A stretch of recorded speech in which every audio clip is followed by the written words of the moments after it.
Good morning, first grade friends. Welcome back to week 3 of our online learning. Today is day 1 of our new module, and we are focusing on RL 1.3 and RL 1.9. 1.3 says that we can identify the characters, settings, main events, and stories that we read. And we know that 1.9 means that we can compare and contrast or tell how our characters are similar and different. This week we're going to read about some of my most favorite characters in children's literature, and we are going to dive deeper with 1.3, which means we're not just going to say, oh yeah, here's the setting and here's the character and here's an event from the story, but we want to see if we can listen and look closely to see how they change over time. Okay, so we today want to listen carefully to this story I'm about to read you and see if we can identify the setting, but also see if we can see how the setting changes over time, because boys and girls, as our setting changes, and we're going to find out this week, as we identify events, we're going to notice that something happens to our character and that they're not always the same at the beginning of the story or as they are at the end of the story. All right, so today's story is The Good Egg. I'm so excited to share The Good Egg with you by Jory John. And we've read The Bad Seed in class together, and now we're going to enjoy The Good Egg. As I read, I want you to listen carefully. See if you can identify the setting in the story, and see if you can identify how the setting changes, the beginning, middle, and end. All right, The Good Egg.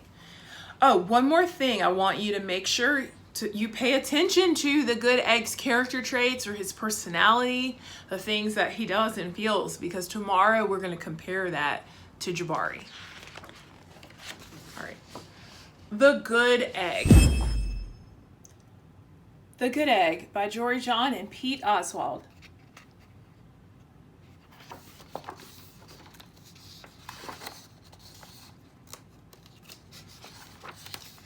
The Good Egg. Oh, hello. I was just rescuing this cat. Know why? Because I'm a good egg. A very good egg. It's true. I do all kinds of good things. Like, I'll carry your groceries. I'll water your plants. I'll change your tires.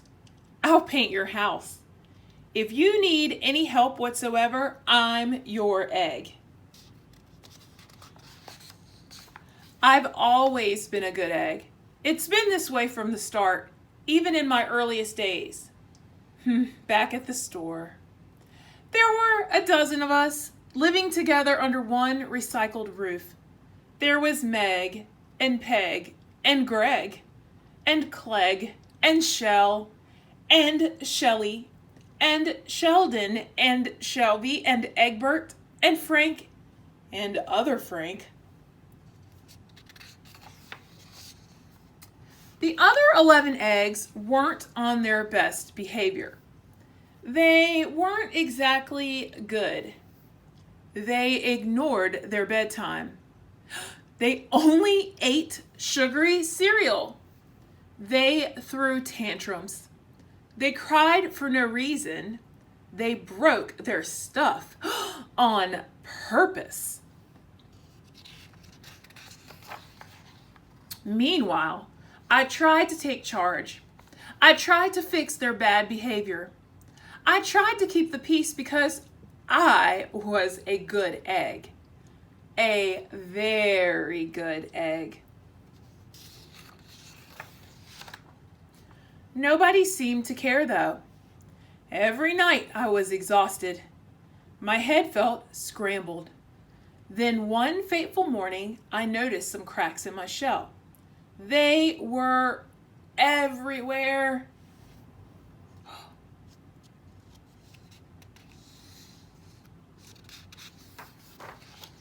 My doctor said it was from all the pressure I was putting on myself. The pressure of making sure everybody was as good as me. I was cracking up, literally. Something had to change. I'd had enough. I told Meg and Peg and Greg and Clegg and Shell and Shelley and Sheldon and Shelby and Egbert and Frank and other Frank that I was leaving. I can't be the only good egg in a bad carton, I said. Blah, blah, blah, they replied. I left that night. I wandered from town to town. The hours became days. The days became weeks. I lost track of time. I was alone. Out there on the road under the stars, I really tried to focus on myself and what I needed. Notice how the setting has changed from the beginning of the story to this part of the story. I took walks. I read books. I floated in the river. I wrote in my journal. I found simple moments to be quiet. I breathed in. I breathed out. I even started painting. For once, I found time for me. And guess what? Little by little, the cracks in my shell started to heal. My head no longer felt scrambled. I started to feel like myself again.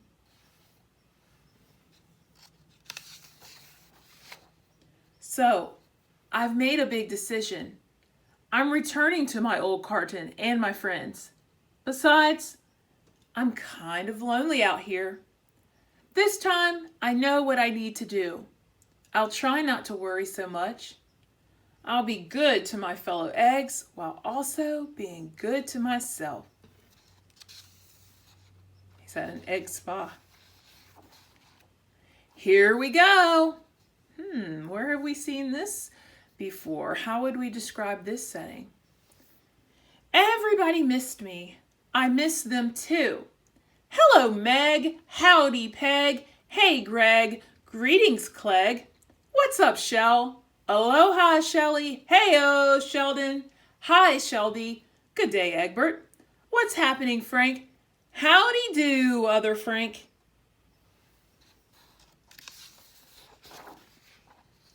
Sure, every once in a while, somebody's still a little bit bad, but it's not like before. Here's what I realized. The other eggs aren't perfect, and I don't have to be either. I'm okay with that. Yep, the old carton is back together. We're a solid dozen again. It's good to be home.